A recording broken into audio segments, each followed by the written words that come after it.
নমস্কার, 17তম হুগলি জুজুরা বইমেলা প্রাঙ্গণ থেকে সবাইকে স্বাগত জানাই। এটা হলো হুগলি জুজুরা বইমেলার প্রবেশপথ।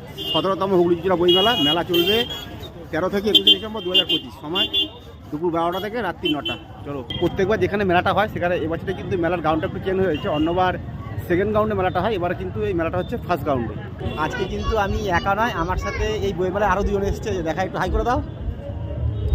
এই জায়গাটা কিন্তু খুব ভালো করা হয়েছে। এই জায়গায় সেলফি জোন, সেলফি তোলার জন্য অনেকে সেলফি দিয়ে তুলছে। এটা হলো বাদল সরকার আর্ট গ্যালারি, আর এখানটায় কিন্তু বেশ ভালো ভালো কিছু ছবি আঁকা রয়েছে দেখতে পাচ্ছি। এটা হচ্ছে ফার্স্ট রো, আর এর পিছনে কিন্তু আরেকটা রো রয়েছে। এদিকে যদি দেখি বাঁদিক এবং ডান দিক দুদিকেই কিন্তু রয়েছে বইয়ের স্টল, মানে অনেক ভালো ভালো প্রকাশনী আছে। আর মোটামুটি প্রথম দিন আছে কিন্তু বেশ স্টলে মোটামুটি ভালোই ভিড় দেখা যাচ্ছে।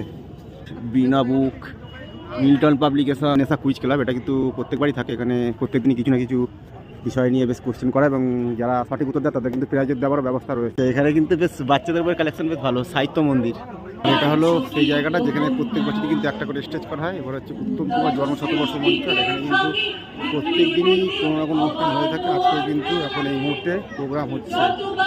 স্টলটা হলো অ্যাকচুয়ালি হুগলি জেলা বইমেলার অফিস। যদি কোনো সমস্যা বা ইনকোয়ারি থাকে তাহলে কিন্তু এইখানটা যোগাযোগ করতে হবে। আর এই হলো আর একটা রো, সৃষ্টি সুখ, ঋদ্ধি প্রকাশক, এখানে রয়েছে দেজ পাবলিশিং। এখানে কিন্তু দীপ প্রকাশনের স্টলও রয়েছে দেখতে পাচ্ছি। যারা পত্র ভারতী, এদিকে রয়েছে বুক হাউস, এদিকে আনন্দ পাবলিশার্স। এই বছর চুচুড়ো বইমেলায় আমি যে কটা স্টল দেখলাম তার মধ্যে ম্যাক্সিমামই কিন্তু কলকাতার প্রকাশনী রয়েছে।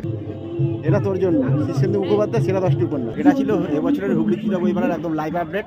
যারা বইতেই মানুষ আছে তাদের সকলকেই বলবো তোমরা আসো বইমেলা দেখো, ঘুরো, এবং যারা মেলায় আসবে তাদের সকলকে বলবো তোমরা পারলে সবাই একটা করে বই কিনো, কারণ বই কিনলে কেউ দেউলিয়া হয় না।